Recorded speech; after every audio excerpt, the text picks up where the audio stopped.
Alright, you bastards, this is Some-Belgian-prepper, and today we're going to talk about 5 things that you always see in survival manuals that could be helpful in a survival scenario anywhere in the world, but there's a dark side behind it that you need to watch out for to not make certain mistakes. So, before we start that, if you're interested in detective stories, there will be a link to my book called Bloody Crosses. It's in Dutch. If you're interested, there will be a link in the description. Alright, so what are these 5 things that you usually find in survival scenarios anywhere in the world? First one I would say is just cans. I once did a TV survival program, and one of the things we had to do was to find ways to purify water and to with things that we found around us, and cans were a good source of that. But there is something you need to take in account if you're going to use cans. Not every can is created equally. There are, of course, like these soda cans, there are cans for food, and the thing is, like I said, you can use it for boiling water inside of it. Very handy. But you need to watch out for example, for mold. Because if you're going to use one of these cans, whether it's food, sodas, or whatever, there could be a problem that it's not being totally digested by nature, and there is still some mold inside of it, especially during in warm areas.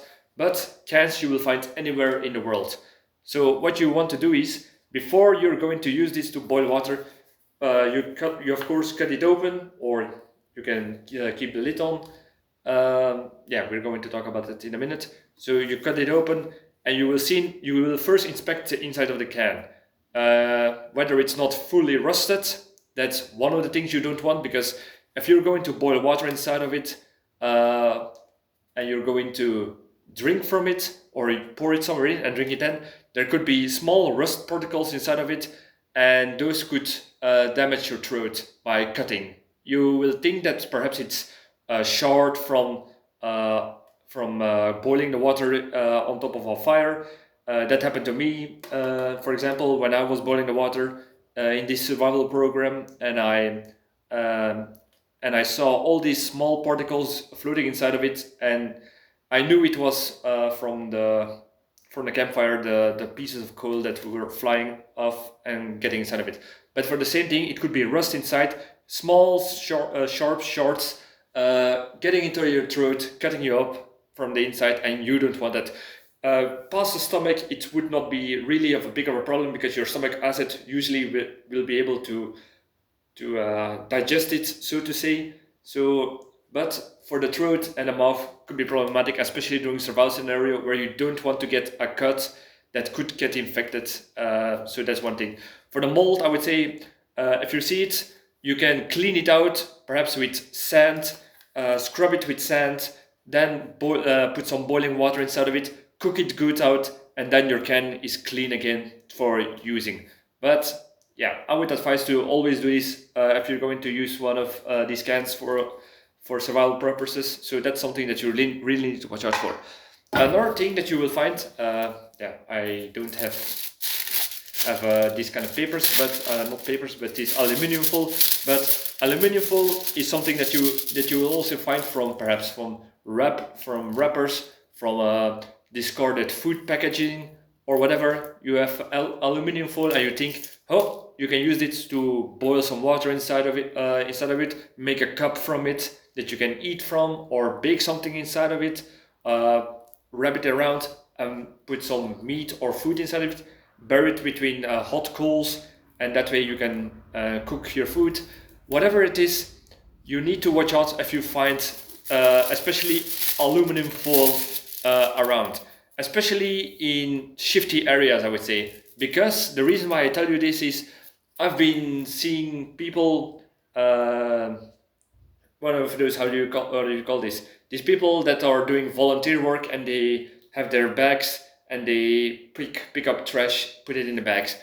And yeah, they were wearing heavy gloves, and everything they picked up was, even if it's a big piece, they picked up with one of those grabbers on a stick.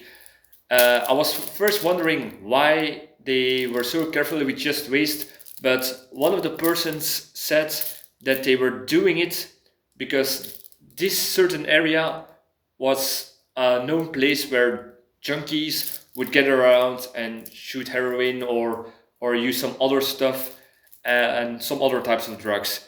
And the problem was, especially these aluminum foils were used to like cook, not how do you say this, cook drugs, or they were doing something to heat it up with the drugs and then they discard it. But the problem is, if you touch it with your bare hands, the drugs could, especially if it's something hard, potent like fentanyl or something, if it makes contact with your skin, you could get into the hospital, overdose, and even die. So if you find one of these and you are in perhaps a bad side of the city, town, or in the rural places where some junkies gather, don't touch these aluminum foil because these could be laced with some sort of drugs that can either infect your food, or if you touch it with your bare hands or your skin, that you could get an overdose or some side effects from it. So that's something that you really need to watch out for, and I even never thought about it before. So that's something that I will always keep in mind whenever I see aluminum foil in a survival scenario. I don't say that this happens everywhere, but in certain areas you can make your own judgment about, is this a place where there could be some gathering places from junkies, yes or no? In the middle of the forest, of the wilderness forest, that could be a safer place if you find one of these. But in city or shifty places, no, don't ever touch those. That's very dangerous. Another thing you will always find in nature are plastic bottles or containers of any kind. And this, I would say, many people would say, oh, you can use it for carrying water with you. You can scoop up some water, extra water, and you can boil it or purify it later on. But I would never use this kind of plastic bottles that you will find. The reason why is these bottles are thick. They are made out of certain materials. You can always see. Usually, if it's been laying around for a long time, you will not see what was inside of the plastic bottle. It could be something food related, it could be something chemical. In this case, it's some sort of soap. So imagine that you only see a white bottle. The ticket around this is all shined away from the sun or by scratches or whatever happened to it. You don't know what's inside of it.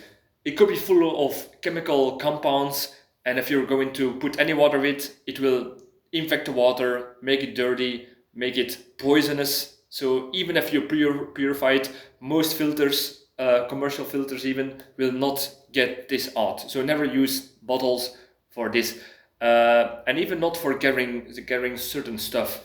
I heard some people that they would cut open the bottle and they use it as an improvised carrying pouch, so to say, on their belts that they make shift, and they can put twigs inside of it or some other stuff, and they use it later on to make a fire. But if these chemicals are now in your fire, you could get side effects if it's contaminated your fire, this fuel or something that you carried inside of it, and now the smoke could give you some disadvantages, health benefits, health side effects, so to say.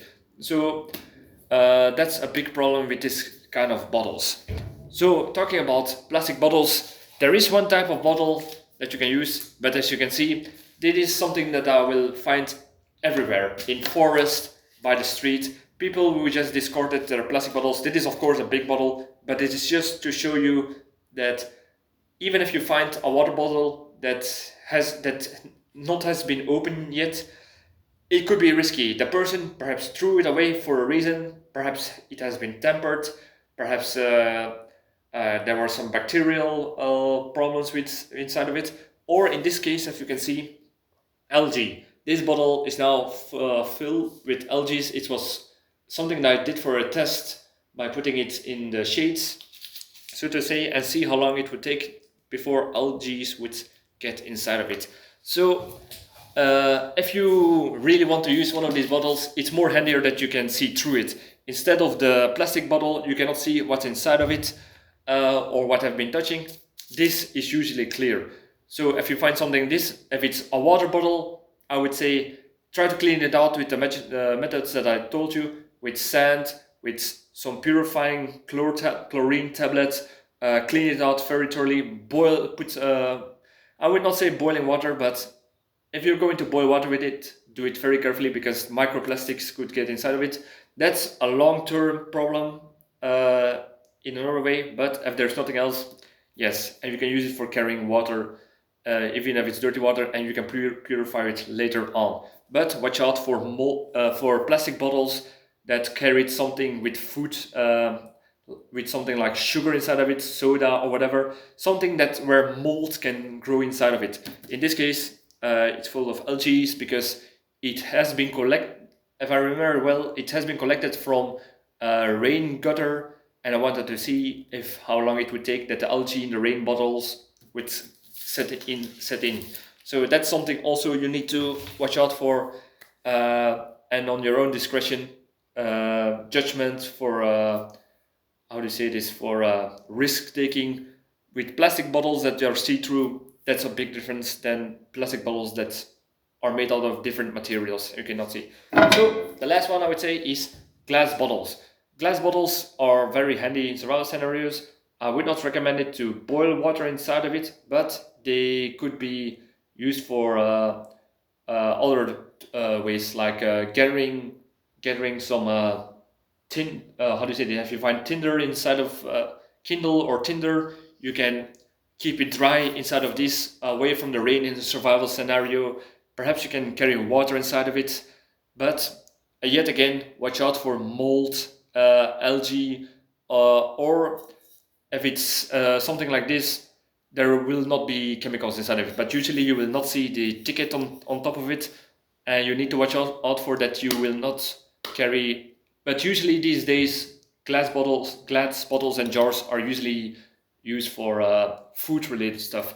So that's a judgment you will have to make on your own. Same thing, sand inside of it, shake it good up, clean it out, boiling water inside of it, and it will be clean again. If you're not sure, leave it in after cleaning, leave it in the sun for a few hours, and that will kill any bacteria that is left inside of it. So yeah, and another thing you want to watch out for, even if you cleaned it out thoroughly, if you have a lid or something, be very carefully that you very good clean out beneath the lids, because these are the places where mold can still stick behind it and can make you sick if you are not carefully about even the smallest nookies and crannies to clean. So that's another thing you need to watch out for.